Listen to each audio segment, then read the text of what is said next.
seja muito bem-vindo ao Psicologia e Propósito. No episódio de hoje, nós vamos falar sobre um tema que aparece com frequência em discursos, livros e também em redes sociais, mas que nem sempre é compreendido na prática: o autoconhecimento.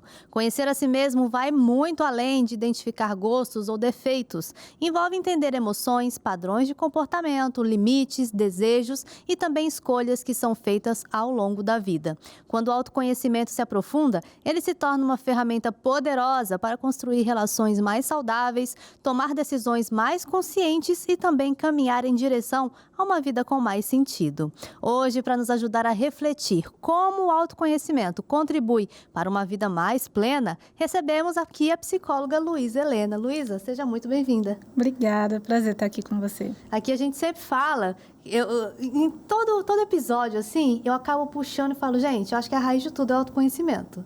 Sim. Acho que para todas as questões. E, enfim, chegou o episódio sobre o autoconhecimento. Mas antes da gente entrar, conta um pouquinho da sua trajetória. Você é psicóloga, da TCC também? Sim, TCC.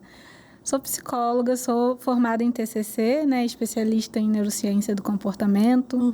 Atuo online, né, minha experiência é atendendo aí pessoas dos mais diversos lugares e também das mais diversas ideias, percepções, pessoas muito diferentes. É sempre até engraçado que às vezes eu começo o atendimento com uma pessoa, né, que tem um perfil ali que é, sei lá, é um pouco mais tranquilo, mais calmo, mora no interior, e depois eu vou para uma pessoa que tem um perfil completamente diferente. E é muito interessante ver, né, o quanto essas pessoas são diferentes e principalmente o quanto o ambiente também influencia nessas diferenças, faz parte dessas diferenças. Então, é uma experiência muito rica, assim, gosto muito. Sempre gostei, né, de interagir com pessoas, observar, sempre pensei muito sobre por que as pessoas se comportavam do jeito que elas se comportavam. Então, agora, poder trabalhar olhando isso tão de perto é bem legal. E é gratificante, né? Muito. É muito bom, assim, especialmente quando...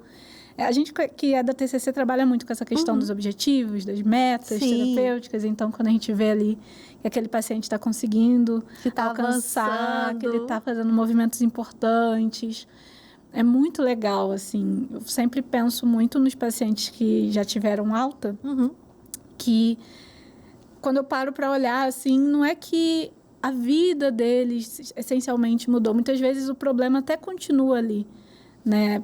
Mas ele mudou, o paciente mudou. Então, ver que o paciente já consegue transitar por aquele ambiente e aquele ambiente não é mais tão aversivo, não é mais tão doloroso, ele já tem autonomia, tem ferramenta.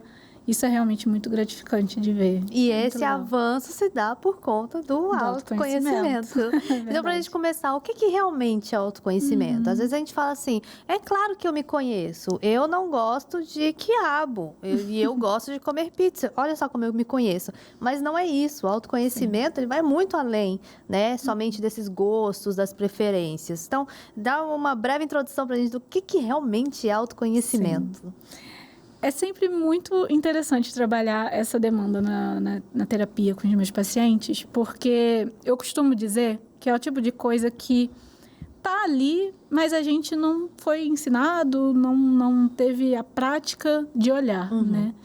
Mas o autoconhecimento, ele passa, sim, pelos gostos, pelas preferências, por aquilo que a gente não gosta, por aquilo que a gente não quer, né? Mas ele passa principalmente pela nossa percepção do mundo à nossa volta, a forma que a gente enxerga o mundo, a forma que a gente lê o mundo.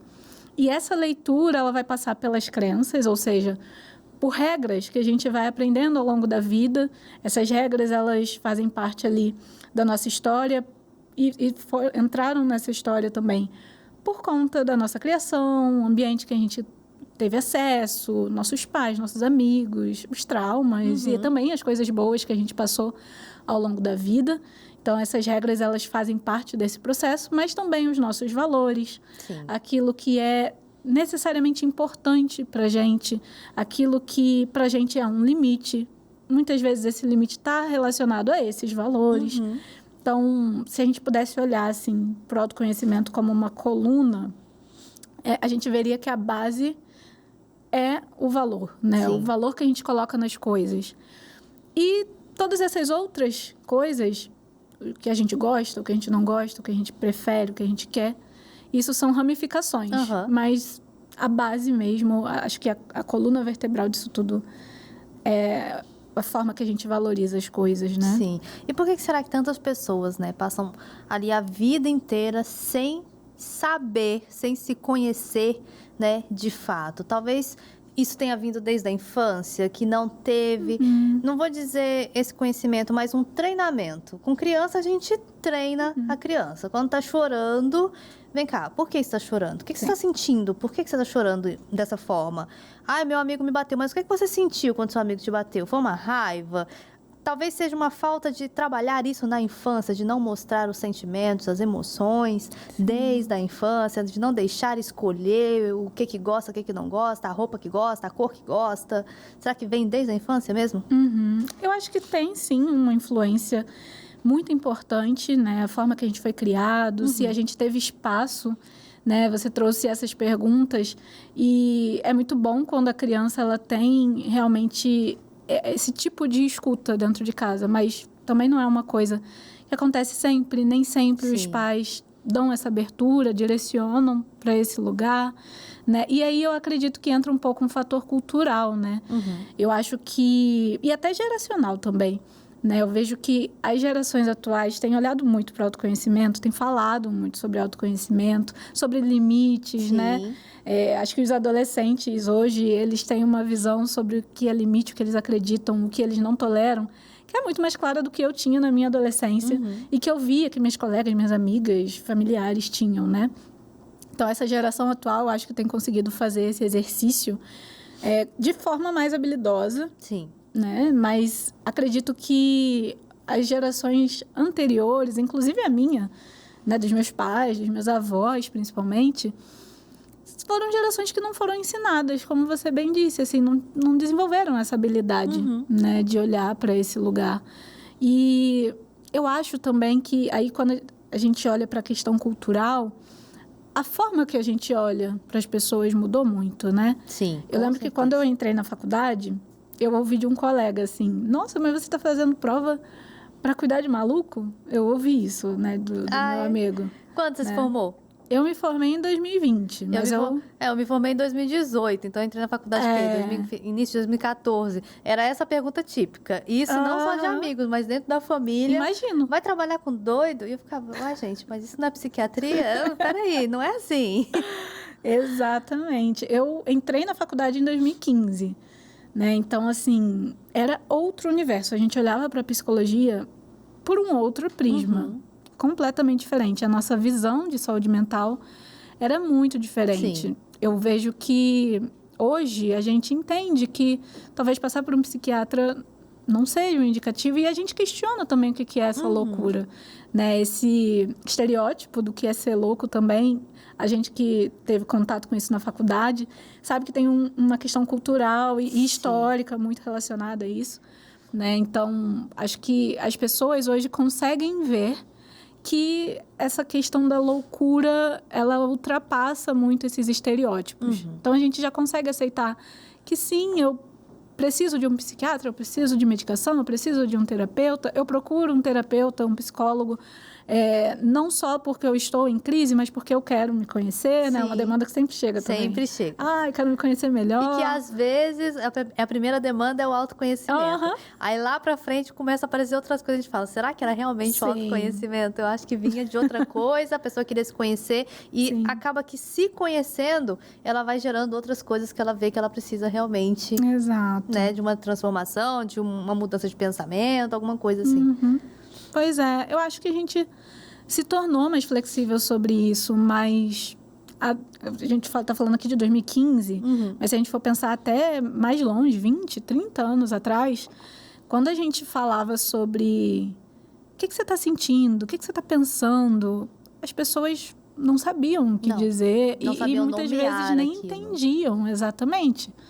E eu vejo muito isso na clínica hoje também. Acho que isso é um resquício. Acho que a gente já entendeu que precisa falar sobre autoconhecimento, que precisa se conhecer, que isso não fala nada sobre quem a gente é, mas sim sobre um desejo que é muito genuíno, né?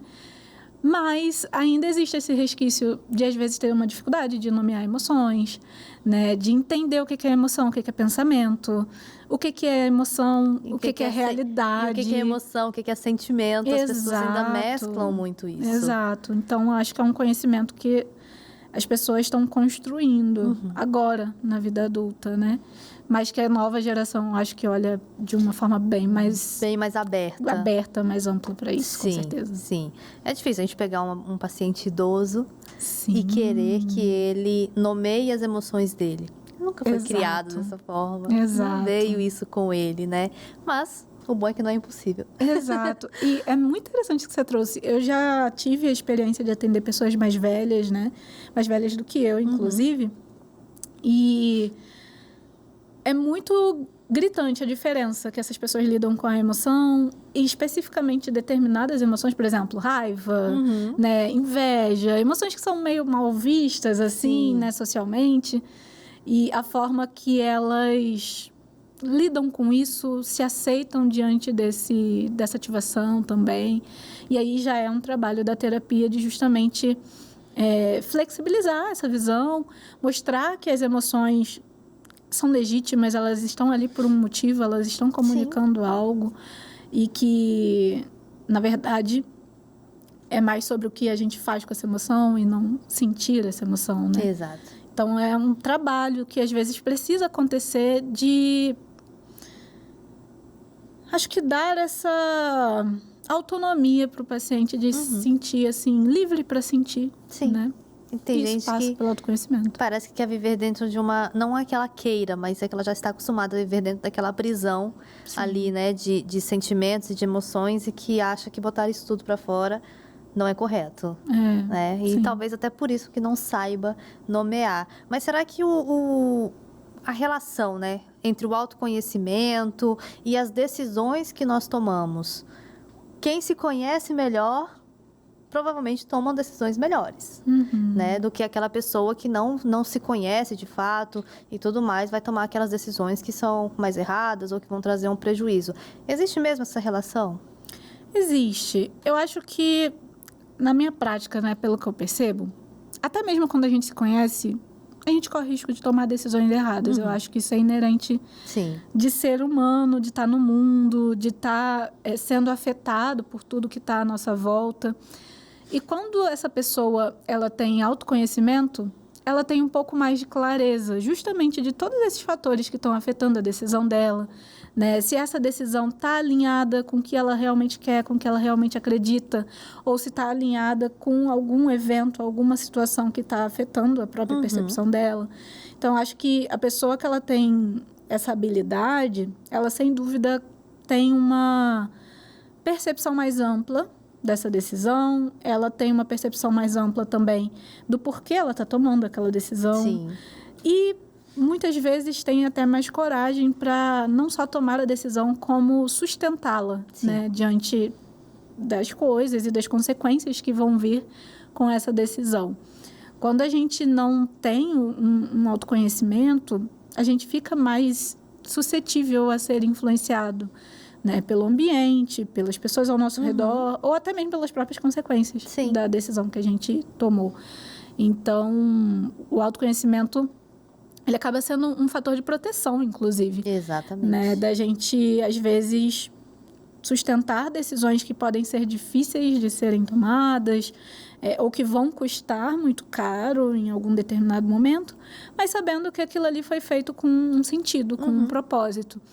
E esse processo de você ter muita clareza da sua decisão, por mais que você se arrependa, ele acaba ajudando no processo também de aceitar as consequências. Então, se eu tomo uma decisão que ela é muito difícil, que ela me custa muito caro, e que, porventura, eu posso até me arrepender no futuro, se eu tiver feito um processo responsável e muito relacionado comigo mesmo na hora de tomar essa decisão, eu vou aceitar essas consequências de uma forma mais leve. Mesmo que sejam consequências ruins. Exato. E até, assim, o arrependimento, ele pode até aparecer, mas ele vai surgir com uma outra cara, com uma outra roupagem.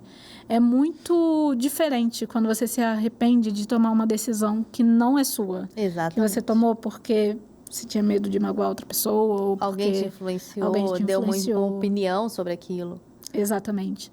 Então, o autoconhecimento, ele vem muito nesse lugar também de trabalhar até mesmo a aceitação, né? De estar naquele lugar que foi um lugar que você chegou por conta dessa decisão que você tomou. Mesmo quando não é um lugar tão agradável, o que também acontece, né? Acontece, pode acontecer, todo mundo está propício a isso, mas que venha a ser devido a um autoconhecimento, uma decisão que você tomou consciente. Exato. E porque você estava se conhecendo. Eu tenho um caso de uma pessoa, de uma paciente, que só em terapia ela passou 2 anos. E foram 2 anos a gente trabalhando assim, coisas nela, autoconhecimento principalmente, porque ela tinha um cargo público e ela queria deixar esse cargo público para se dedicar a uma coisa autônoma. Nossa. Né? Imagino. Então, assim, todo mundo busca um concurso público por causa da estabilidade. E ela falava assim, eu quero, mas ainda, calma, isso ainda não está na hora. Eu acho que eu ainda preciso trabalhar algumas coisas em mim. E assim, a gente ia e tudo mais, a gente colocou tudo na balança, e ela foi se descobrindo, é isso mesmo que você quer? Você vai poder pedir uma licença sem vencimento, mas vai ter uma hora que você vai ter que realmente bater o martelo e tudo mais, e papapá, até que o dia ela chegou na sessão e falou assim, pronto, essa semana eu vou me desligar. Eu falei, então tudo bem, tá certa disso, tô certa disso.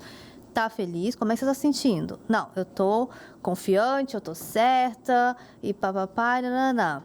Deixou o cargo dela, está se dedicando a outra função que ela se propôs.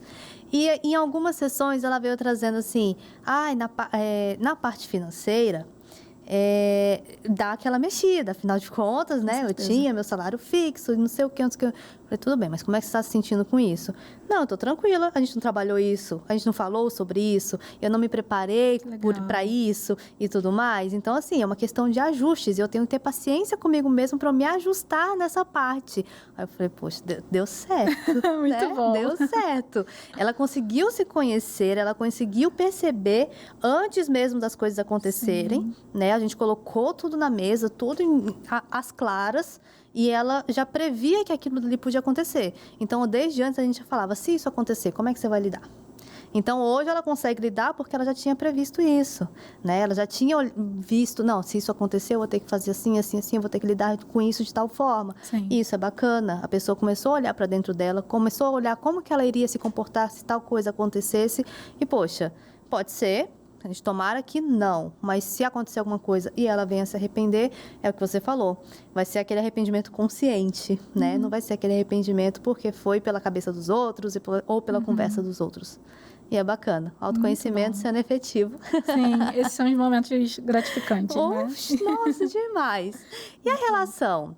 Né? Teve essa relação de trabalho, mas acho que assim, um ponto que hoje é um pouco bastante, vamos colocar assim, né, contraditório, falado, questão de relacionamentos, né, a gente vê hoje muitos relacionamentos, com certeza você já deve ter tido pacientes que chegou na terapia ou com problema de relacionamento ou vivendo o luto de um relacionamento. Sim. E quando a gente vai conversando e tal, a gente vê que a raiz daquilo autoconhecimento, né? Que talvez se a pessoa se conhecesse um pouco mais profundamente, soubesse do jeito dela, percebesse que tem coisas que precisam ser mudadas para que um relacionamento dê certo, teria mudado. É constante também isso, né? Muito constante. O processo de estar num relacionamento, né, é muito... Ainda mais quando são relacionamentos de longo prazo, né? Tende a ser muito automático. Assim como estar na vida também, acredito, né? Porque a gente não, como a gente falou, a gente não é ensinado a ficar olhando para essas coisas. Eu tô chateada com o meu parceiro. Por que eu tô chateada? O que ele fez? Foi o que ele falou? Foi o que ele não falou? Né? É uma expectativa minha que eu tô colocando sobre ele? Ou é algo real e concreto? Então, esses movimentos são movimentos que fazem... É isso, é exatamente essa palavra. São movimentos. A gente precisa ativamente olhar para isso. né? Então, quando a gente não tem essa habilidade, a gente vai passando por cima dos conflitos e vivendo as situações, muitas vezes com a percepção até um pouco mais limitada, né? Porque a gente não consegue fazer esse exercício de questionar, né? E também olhando para isso com uma visão muito automatizada. E aí a gente que é da TCC sabe muito bem o quanto os pensamentos automáticos muitas vezes não são realistas, são distorcidos, né? Então, até mesmo para a gente conseguir enxergar uma solução no processo de conflito ali daquele relacionamento, é preciso que a gente tenha autoconhecimento e que a gente tenha o mínimo senso do que é valoroso para a gente, do que é um limite para a gente, do que a gente tolera, do que a gente não tolera, e principalmente do porquê que aquilo é uma questão. Sim. Né? Então, é um exercício que questionar-se, né? É esse o ponto. É um exercício que realmente vai ajudar a gente a estar constantemente olhando para a gente, entendendo quem a gente é dentro dessas dinâmicas. Dentro de um relacionamento, seja um relacionamento afetivo, amoroso com um parceiro, com uma parceira, ou num relacionamento familiar, ou até mesmo numa relação de trabalho, né? Porque se a gente não tem essa clareza, muitas vezes a gente vive os conflitos de uma forma enviesada, automatizada, né? E para achar uma solução para isso é mais conflitante, né? É mais difícil também. Difícil, né? Sim. Mas não impossível. Existe uma diferença também entre aquelas pessoas que elas passaram a se conhecer e aquelas pessoas que se adaptaram ali às expectativas externas. E às vezes isso pode confundir a gente, né?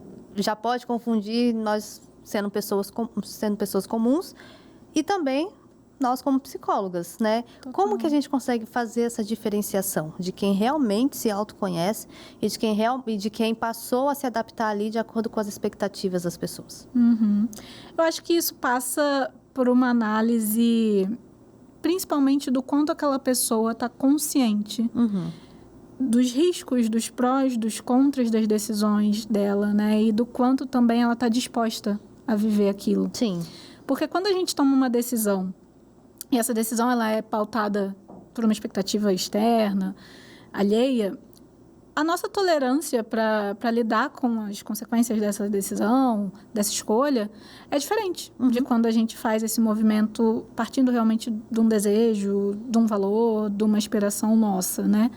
Então, se essa pessoa ela consegue ter um olhar muito claro do que ela perde, do que ela ganha, e principalmente se ela está disposta a sustentar isso no médio, no longo prazo, eu acho que isso é um bom sinal, né, de que essa pessoa está consciente do que ela está fazendo. Sim. Porque muitas vezes nesse exame mesmo, a gente acaba percebendo que não vale a pena, né? E aí, claro, a pessoa vai ter a decisão ali de seguir ou não. Mas muitas vezes esse movimento mesmo de questionar os prós, os contras, os custos, faz com que a gente se encontre com essa verdade, né? Será que vale a pena eu passar por isso tudo? Se é uma decisão que eu estou tomando para agradar outras pessoas ou porque eu acho que devo fazer isso por conta disso e daquilo? Então, acho que quando a gente está consciente desses custos, a gente consegue ter uma clareza maior. Sim. Eu lembro muito do meu processo, né, de escolher pela psicologia clínica. Como eu te falei, em 2015, psicologia clínica não era muito bem visto. Não era zero bem visto, era extremamente estereotipado, né? Eu mesma entrei na faculdade com uma visão muito estereotipada. Eu nunca tinha feito terapia, nunca tinha passado por terapia, então era muito marcante, assim, né? Na faculdade, eu lembro que quando eu entrei falando assim, vou entrar sem ter certeza do que eu quero fazer, eu só sei que eu quero estudar isso aqui. Mas se eu vou seguir para clínica, para RH, para isso ou para aquilo, eu vou descobrir no caminho. Entrou sem muita expectativa. Eu só queria estudar algo legal, algo com que eu me identificasse. E aí, foi muito interessante porque ao longo do processo da terapia, da faculdade, né? Eu fui realmente me identificando com a clínica, mas eu vim de uma realidade, né, muito diferente. Eu não tinha apoio, não tinha estrutura. Naquela época, a gente não tinha portabilidade do online. Então, tinha que sublocar a sala, tinha que ter um valor de investimento que eu provavelmente não conseguiria arcar. Então, o meu plano inicial era trabalhar com RH na faculdade, talvez até um pouco depois de formada. E aí, seguir para a clínica, conciliar com a clínica e tudo mais. Tendo trabalhado no RH e trabalhando hoje com a clínica, eu vejo que é um plano muito difícil, assim. Tem gente que consegue fazer e tudo mais, admiro, mas são duas áreas e carreiras muito demandantes, né? E um pouco diferentes, né? Bem diferentes, exato. Mas esse era o meu plano na época. E eu lembro que nos 45 do último tempo, assim, no meu último semestre, essa questão de arriscar direto na clínica foi ficando muito intensa para mim, assim, muito clara, né? E foi um processo longuíssimo. Nessa época eu já fazia terapia, né? De entender se era isso que eu realmente queria, por que eu estava fazendo esse movimento. E no começo foi muito difícil, né? Porque eu não tinha rede, não conhecia ninguém, as pessoas que eu conhecia eu não podia atender, né? Então, assim... É aquele mundo perdido, quando a gente sai da faculdade, que a gente fala, e agora? O que eu vou fazer? Totalmente. Eu brincava, assim, nessa época, que eu sentia que eu era um bebê, que eu estava sendo expelido ali do útero da minha mãe, estava nascendo no mundo, saindo da faculdade e realmente encarando a vida real, né? A carreira e tudo mais. E aí, passar por todos esses desafios, sabendo que foi uma decisão consciente e que eu estava disposta a lidar com os riscos disso, foi muito importante para mim, porque foi uma forma, inclusive, que eu encontrei de conseguir sustentar isso por mais tempo, né? O primeiro ano é sempre mais difícil, a gente vai patinando ali, galgando, tentando. Ali que a gente tem 1, 2 pacientes e segura ele com todas as forças. Todas as forças possíveis. E lidar com a clínica por si só também é muito desafiador, né? O paciente sai, a gente tem que lidar com esse luto, com a questão financeira que isso envolve, enfim. Tem várias questões. E eu sei que se eu não tivesse feito esse movimento muito certa do que eu queria, eu teria passado por ele de uma forma muito diferente. Né? Teria sido muito mais difícil e principalmente, teria sido um movimento até que, me conhecendo, reforçaria a minha autocrítica, né? Porque, poxa, como é que eu me coloquei nesse lugar por conta disso e daquilo e não por algo que eu realmente queria fazer? Então, quando a gente tem essa clareza e essa consciência do porquê que a gente está fazendo essas escolhas, a gente consegue ter até uma tolerância um pouco maior. Sim, consigo mesmo. Exato, com os riscos e com a gente. Mas muitas vezes, Luísa, tem gente que fala assim, eu deveria ser de tal jeito e tudo mais. E será que essa crença atrapalha o processo do autoconhecimento? Talvez uma cobrança, vamos pegar um contexto de adolescente, uma cobrança dos pais. E aí? Vai fazer o que na faculdade? Eu acho que você deveria ser médico. E o menino quer ser agrônomo, entendeu? E talvez ele seja muito inteligente, ele vá passar até mesmo para a medicina, mas não é algo que ele quer. Então, essa cobrança do que eu deveria ser ou a expectativa dos outros atrapalha esse processo do autoconhecimento? Atrapalha, né? É claro que a gente na psicologia nunca pode dizer que tudo é sempre do mesmo jeito, né? Mas é muito comum que a gente, quando tenha toda essa expectativa sobre nós, tenha mais dificuldade de se conectar com aquilo que realmente faz sentido. Sim. Dependendo ali das crenças dessa pessoa, né, das regras que ela tem e da forma que ela enxerga a vida, às vezes vai ser muito mais intenso e forte, né, no dia a dia dela e até mesmo nos pensamentos dela, a certeza e a regra de que ela deve seguir essas expectativas do que de que ela deve seguir o que faz sentido para ela, né? Geralmente, quando a gente vê um paciente que tem essa estrutura, né, muitas cobranças, muita autocrítica, a gente percebe que é mais difícil se conectar com o que ele realmente quer. Sim. Porque existe uma crença, né, de que ele não pode, de que ele não deve fazer o que ele gosta, ou uma percepção de que o que ele gosta não é bom o suficiente, não vai ser algo proveitoso, não vai ser algo que vai levar ele a algum lugar. E aí, todas essas regras, esses deverias, acabam afetando a visão dessa pessoa sobre o que ela realmente quer. Sim. Né? Então, de fato, essa expectativa muito alta em cima do que essa pessoa deve fazer é um fator que acaba prejudicando. Mas, ainda assim, podem existir pessoas que sabem o que querem, mas não conseguem sustentar isso por conta dessas expectativas. Sim. Porque é exatamente isso. Acho que a nossa conversa também foi muito para esse lugar, né, Larissa? De que existe, sim, o que a gente quer e o que a gente gosta, o que a gente ama. E existe também o sustentar isso, né? Sim. Colocar isso no mundo, arriscar as coisas para alcançar esse lugar. Então, muitas vezes a gente até sabe o que a gente quer, mas aí a pessoa precisa lidar com o conflito de decepcionar essas expectativas. Exatamente. Né? Que também é bem difícil. Né? Bem difícil. Muito complicado e uma questão que mexe muito com a percepção da pessoa do que é o amor, se ela é amada, se ela é desejada pelo que ela é, né? Com a própria autoestima também, Sim. né? Porque quem eu sou se eu não agrado essas expectativas para essa outra pessoa? Exato. Será que eu ainda vou ser amada? Será que eu ainda vou ser querida? Será que essa pessoa vai ficar se eu for diferente do que ela espera de mim? E aí são outros conflitos, né? Uma vez eu conversei com uma adolescente, não era minha paciente.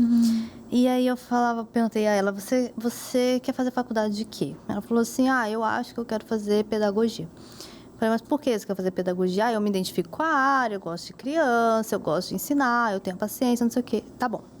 E ela entrou para pedagogia, mas numa faculdade particular. Passou um tempo, ela tinha feito, acho que pela nota do Enem, se eu não me engano, e ela passou para uma universidade federal para agronomia. Caramba. E aí o pai dela virou para ela e falou assim, não, você vai para federal. Ela falou, peraí, pedagogia e agronomia são duas coisas muito diferentes. Eu não quero, eu quero fazer pedagogia. Mas é uma federal, você tem que ir porque é uma federal. Ela falou assim, me desculpa, e ela sustentou mesmo com o pai. Senhor, me desculpe, mas eu vou permanecer na particular, mesmo que meu curso seja 50% aí financiado, eu vou ter que pagar essa dívida depois, mas o que eu quero é isso daqui. Eu não, mas aí você pode entrar na federal e depois você tenta mudar de curso lá dentro. Ela falou, quem me garante que eu vou conseguir mudar de curso, né? E aí, uma certa vez, eu perguntei para o pai dessa moça, eu falei assim, o senhor é contador? Ele falou, sou. Ele falou, o senhor sempre quis fazer contabilidade? Aí ele falou, não, na verdade eu não sei nem o que eu queria fazer, mas contabilidade era o único que tinha à noite e na faculdade que eu podia pagar. E eu trabalhava durante o dia todo. Então, eu precisava fazer uma faculdade, eu entrei para essa, que era o que tinha. Eu falei, tá, hoje gosta do que faz? Não, tudo bem, eu aprendi a gostar. Eu tive que aprender a gostar porque eu não tive outra saída e tudo mais. Talvez que seja por uma obrigatoriedade dele de ter feito aquilo, porque era a única opção que ele tinha, ele achou, talvez inconscientemente, não sei, que a filha dele poderia se moldar e ir para outro lado completamente diferente do que ela queria, né? E talvez essas opiniões externas e ainda mais se tratando de uma hierarquia, que é um pai com uma filha, isso poderia ter atrapalhado ela na decisão dela. Hoje é uma excelente profissional, uma excelente professora, super dedicada, e até eu conversei com ela outro dia, eu falei assim, eu não te via fazendo outra coisa. Não tem outra profissão para você está no lugar certinho que você tinha que estar. Mas talvez se fosse algo que poderia atrapalhá-la se ela não tivesse um autoconhecimento tão aprimorado e, como você falou, sustentado aquilo dali e não se deixado levar pela opinião externa. Exatamente. E olha como é importante também, aí a gente entra com uma outra palavra que faz muito parte do processo de autoconhecimento, que é a autoestima, né? A autoestima é justamente essa habilidade, né? Essa capacidade que as pessoas conseguem ter de sustentar os seus quereres. Sim. Né? Porque às vezes eu posso estar ali numa sala cheia de pessoas que discordam de mim, mas eu sou muito certa do que eu acredito. E essa certeza e essa coragem de segurar e sustentar isso, essa autenticidade, com certeza vem da autoestima, né? Então, acaba sendo um aliado muito necessário quando a gente trabalha a questão do autoconhecimento. Mas não é fácil. Não. Porque se você sustenta a sua ideia, nossa, Luísa, como você é cabeça dura, você não é flexível, você não quer escutar o que a gente tem para falar, você não olha por outros olhos, mas não, você somente tem certeza daquilo ali que você está segurando. E se posiciona também, né? Porque isso é uma coisa, e aí a gente pode ter até também uma leitura social mesmo, né? Mulheres que se posicionam são lidas de forma muito, muito mal interpretadas, né? Então, assim, quando uma mulher sabe o que ela quer e posiciona isso com clareza e coloca os limites, isso muitas vezes é levado para esse lugar. E aí entra a importância também desse combo, desse aliado, tanto da autoestima, para ela saber que ela tem direito de se posicionar e que ela pode se posicionar e que ela é uma pessoa, não vai deixar de ser uma pessoa boa e excelente e amável por se posicionar, mas também um autoconhecimento de entender o impacto dessas expectativas sendo frustradas, desses apontamentos das outras pessoas, né? E de conseguir pesar ali, né? O pró e o contra de se posicionar ou não. Exatamente. Então, será que existe um momento onde o autoconhecimento ele costuma se tornar mais urgente ou evidente na nossa vida? Talvez ali naquela transição de adolescência para a vida adulta, onde tomadas de decisões são mais urgentes e que se você não se conhecer muito bem, talvez as suas tomadas de decisões não vão ser muito bem vistas. Sim. Acho que esse momento da adolescência é muito desafiador, né? É um momento de transição.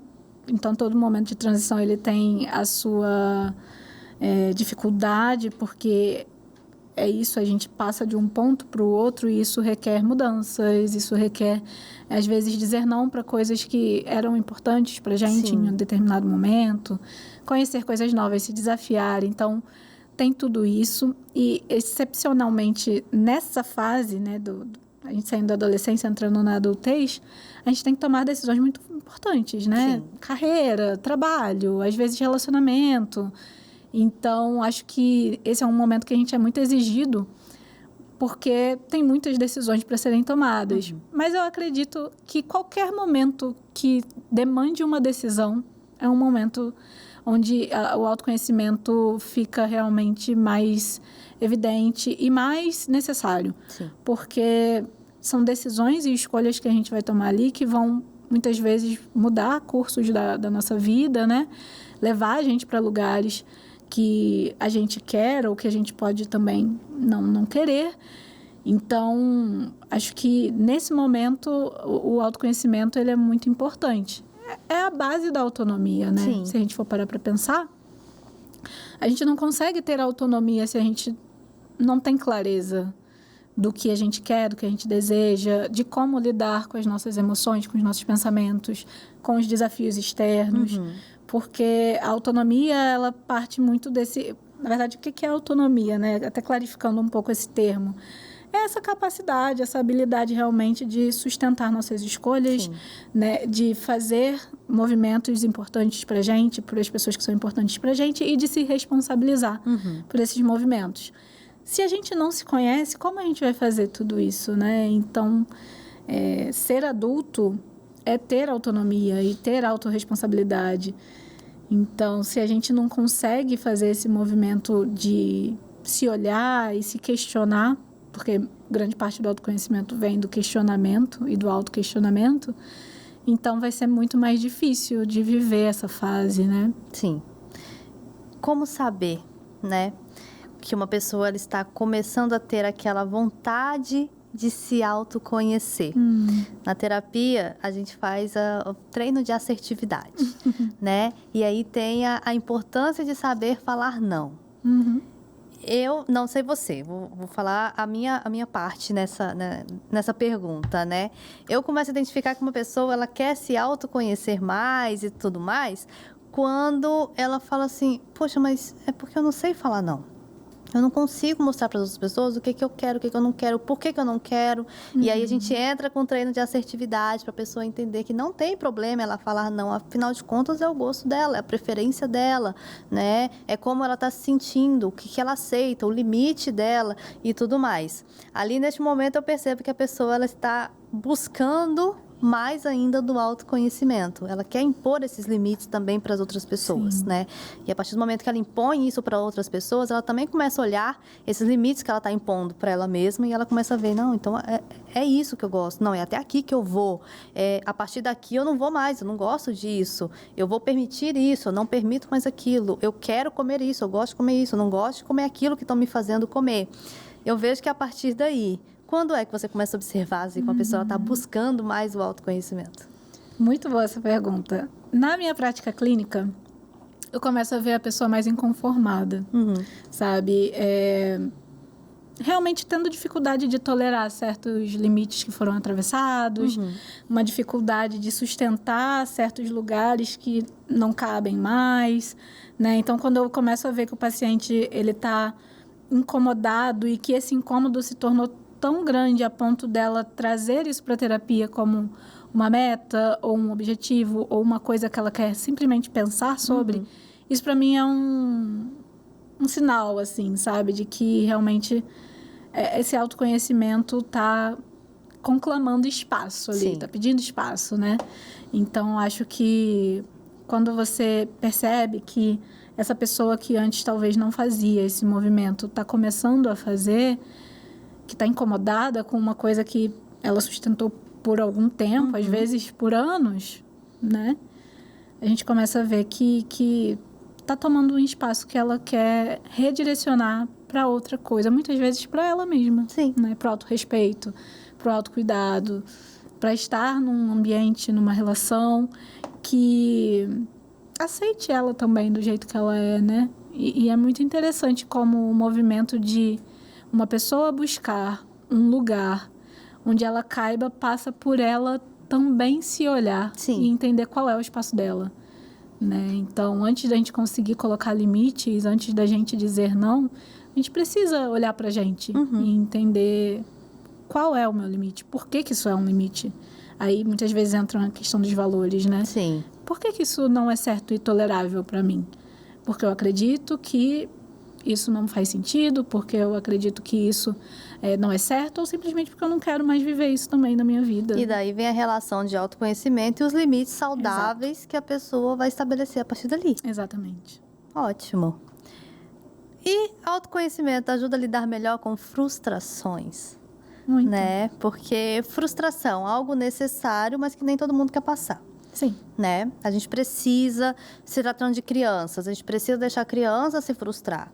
A gente precisa deixar a criança ficar entediada. A gente precisa deixar ela ter, né, esses sentimentos, né? Sim. Então, será que mudanças inesperadas e frustrações, a gente se conhecendo melhor, a gente vai passar por isso muito melhor do que aquela pessoa que ainda não se conhece bem? Sim, com certeza.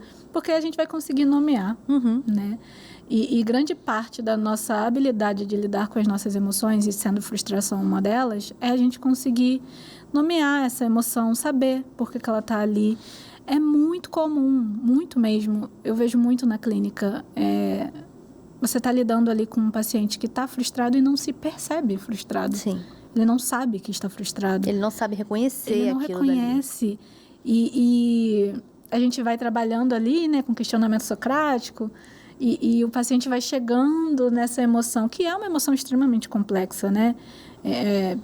Tem muitas notas de muitos incômodos, de raiva, de tristeza, de ressentimento. Então, realmente, não é uma emoção simples de se identificar.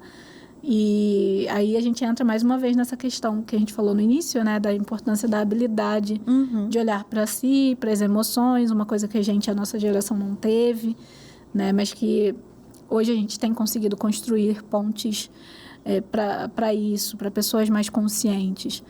E aí, quando a gente entende sei lá, você trouxe aqui a questão da frustração, né? Então, quando eu entendo que eu estou frustrada, e eu entendo por que eu estou frustrada, por que aquela emoção apareceu, quando eu entendo que a frustração é uma emoção que aparece toda vez que uma coisa que eu quero, que eu desejo, não dá certo, não funciona, é como se isso fosse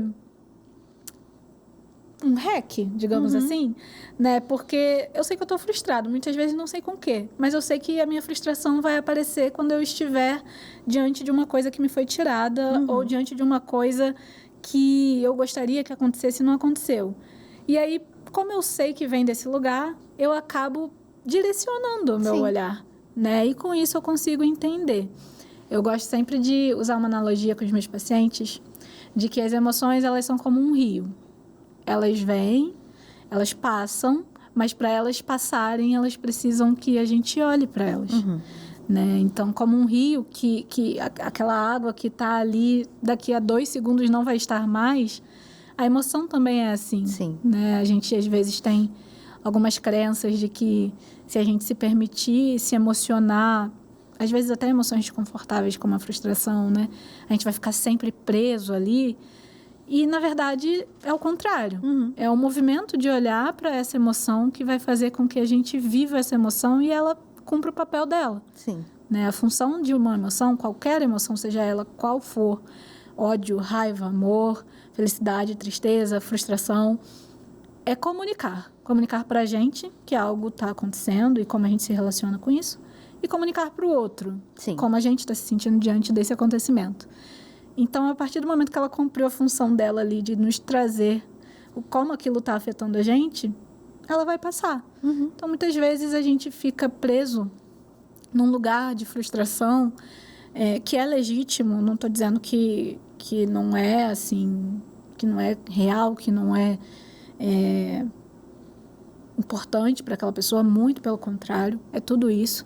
Mas muitas vezes a gente fica preso ali por mais tempo do que a gente deveria, porque a gente não sabe lidar, não identifica que é uma frustração, e se a gente não sabe nomear, se a gente não sabe por que está ali, ela não vai cumprir a função dela, e também como a gente vai se regular, se a gente nem sabe do que a gente está se regulando, sabe? Exatamente. Então, tem alguns aliados na clínica que eu gosto muito de trabalhar, que é divertidamente, com certeza, 100%, uso com adultos, inclusive, né? Não atendo crianças, mas com os adultos faz muito sucesso.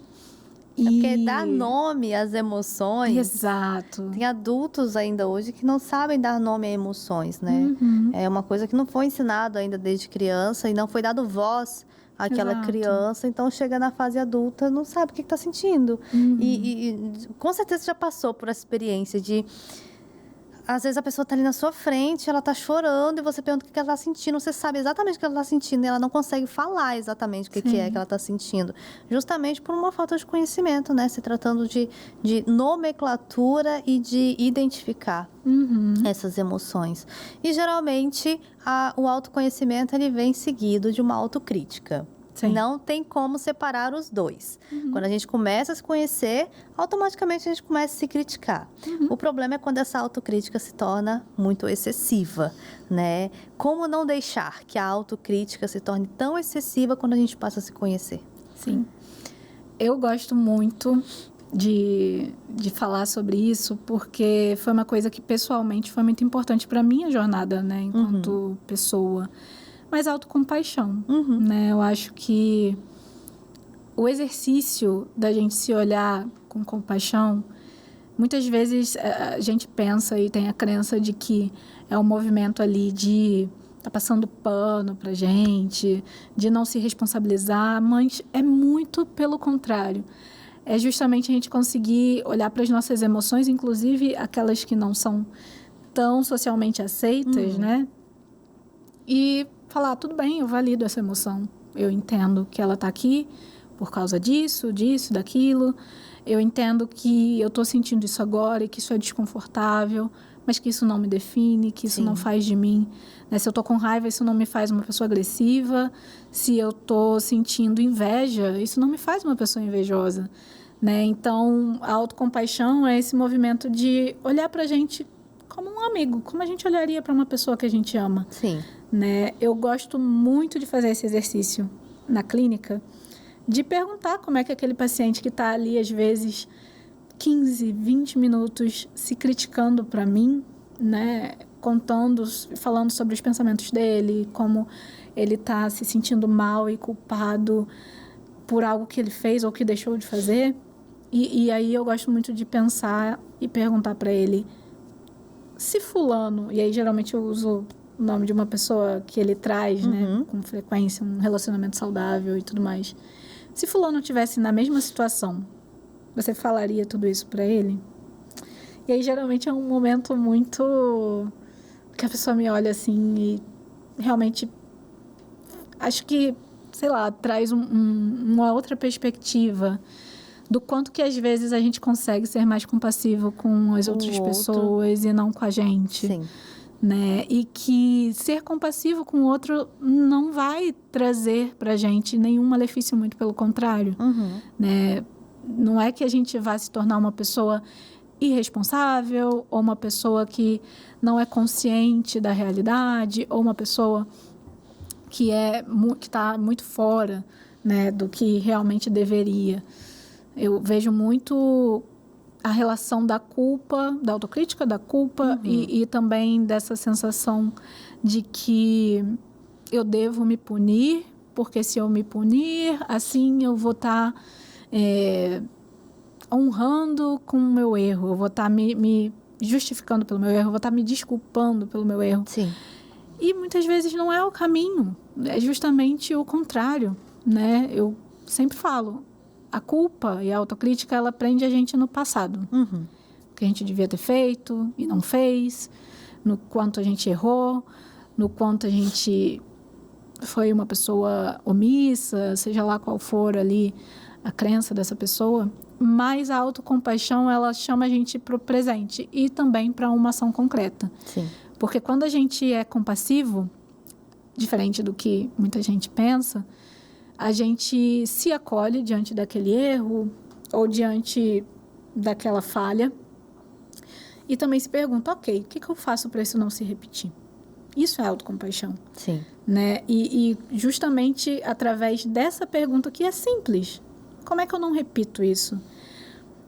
A gente consegue não só se conhecer melhor, né? Entender nossos limites, entender por que aquele erro aconteceu, aquela falha, e seja lá qual for a questão, mas também a gente consegue fazer uma mudança efetiva, né? No que a gente está vivendo e em quem nós somos.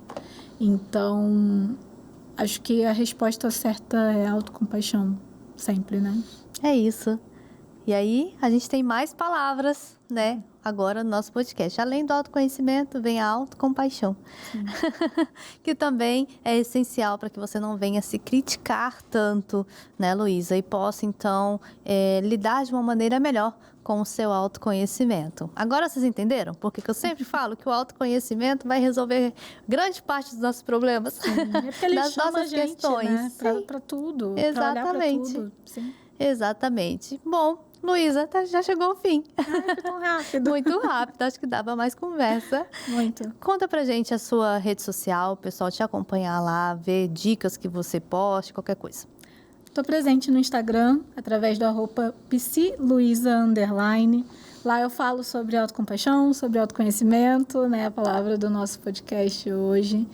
Também compartilho, né, as minhas reflexões, atendendo, estando em contato com tantas pessoas diferentes e vendo o quanto esses princípios conseguem ajudar pessoas tão diferentes, né? Às vezes pessoas de idades, gêneros, sexos, valores diferentes, mas que se conectam nessa necessidade do autoconhecimento, de se pertencer mesmo e de se conhecer diante da vida, dos desafios. Então, eu acho que quando a gente vê, né, não sei como é que foi para você, mas eu quando percebi que um princípio que é tão... Não é que ele é simples, é porque ser simples não significa que é fácil, né? Sim. Mas um princípio que é tão simples pode se conectar com tantas pessoas, né? Então, muito bom. É isso. E você de casa também não deixe de nos seguir. O meu Instagram é @psi.laissaadria. Tem também o Instagram do canal CJC, no @canal.cjc. Achou interessante falar sobre autoconhecimento? Tenho certeza que serviu para você? Encaminhe também, então, esse programa para outra pessoa, para que ela possa também entender mais sobre o autoconhecimento, lá no YouTube, no canal CJC Oficial. E você de casa, muito obrigada pela sua participação, pela sua companhia aqui, e a gente se vê de novo no próximo episódio do Psicologia e Propósito.